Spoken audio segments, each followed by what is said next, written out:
Everyone, it's me, Kathy, and I'm going to talk to you a little bit about welfare and about welfare reform and what we could do to make things better. Welfare should be a hand up and not a handout, in my opinion. I think that over the last few years, especially, but just over time in general, welfare has become too easy to become dependent upon. It's more like a handout than just trying to help people get on their feet. Too many people are taking advantage of it, and I feel like the system needs to have more regulations and guidelines in place in order to keep people from abusing the system and to keep them from becoming dependent on it. It's gotten out of control, like I said, especially over the last few years. Right now, we're approaching the $1 trillion mark in spending on welfare programs. That's huge. When you look at the amount of our national debt and how we keep raising the debt ceiling instead of trying to make cuts and do what we need to do, it seems like they're always just saying, oh, well, let's just raise the debt ceiling. Well, in my opinion, that's not an option. We need to figure out which programs can be cut and where the waste is coming in at. I have 5 children myself, and I don't like to waste, and we need to figure out where we're wasting money as a government, and I really feel like that welfare is one of the big money wasters that we're doing. Roughly 1/3 of the United States is on some kind of welfare program or getting some kind of assistance every month, and usually each person that gets government assistance is getting around $9,000. The amount of people on welfare has doubled since 2009. Changes that came with the Obama administration. In 2009, Obama and his administration suspended the work requirement for food stamps, saying that you no longer had to work or be actively searching for a job to get food stamps. Since 2009, when he and his administration suspended that, the number of people receiving food stamps has doubled. So that tells me that if you allow people to be lazy and just get a handout, that they're not going to try to actively better themselves because it's too easy to get it for free.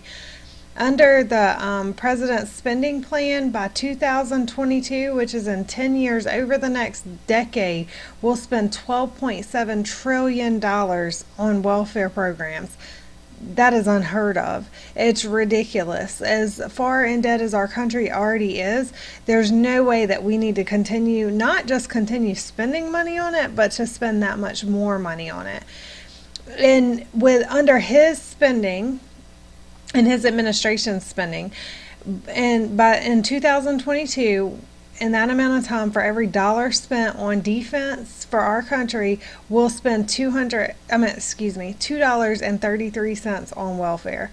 That is ridiculous, in my opinion, that we'll spend more in welfare and government handouts than we'll spend on the defense for our country. The opposing viewpoints will tell you that people need welfare, that people are starving, that cutting back is not an option, and that you should walk a mile in their shoes before you judge them. As far as people needing welfare, I agree that some people do need welfare, and I do think that there should be a system set up to help people to move from one part of their life to the next when they lose a job, or elderly people, disabled. There are many people that need welfare. I do agree with that. As far as people are starving, and one of the references that I cited, they did a survey to see how many people in America were hungry, and out of that survey that they did, almost 90% of the people that they surveyed said that they had never felt hungry in the past month, which tells us that the people are starving, they're not. Also, as far as cutting back isn't an option, cutting back is an option.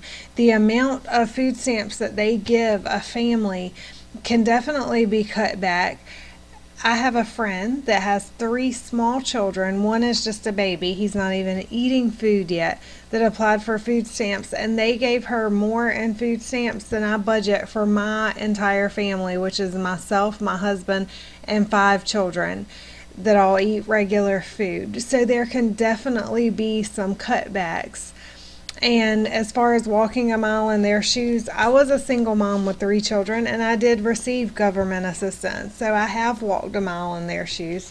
And I still believe that there can be cutbacks. And I still believe that you need to help yourselves in order to get help. And if there's not a job out there for you right now, that's okay, but to actively look, you're showing that you're trying to help yourself. So I think that should definitely be a regulation. The reform, I agree with Mr. Rector when he's from Heritage, and he said if able-bodied non-elderly recipients of food stamps were required to work or at least show that they are actively looking for work, the numbers would drop and poverty would decline as well. I completely agree with Mr. Rector because, like the old saying says, why buy the cow when you can get the milk for free? If you don't have to have a job or you don't have to look for a job, then what would motivate people to do that if they can just get handouts and not do that? I also feel that just like he said that poverty would decline as well, a large part of that too could go into monitoring what is purchased with food stamps. If you get WIC, which stands for Women's, Infants, and Children, it's a government program to help supplement pregnant women and young children under the age of 5, and it gives them healthy food, milk, cereal, eggs, bread, but they can only get like store brand stuff. You can't get any name brand stuff, and it's only healthy foods. If we monitored food stamps the same way and only allowed people to get healthy, wholesome foods, they wouldn't need as many to support their family because healthy foods ultimately are cheaper than buying Pepsi and Little Debbie's and that sort of thing. So ultimately, we would be able to cut the amount that the Americans are getting.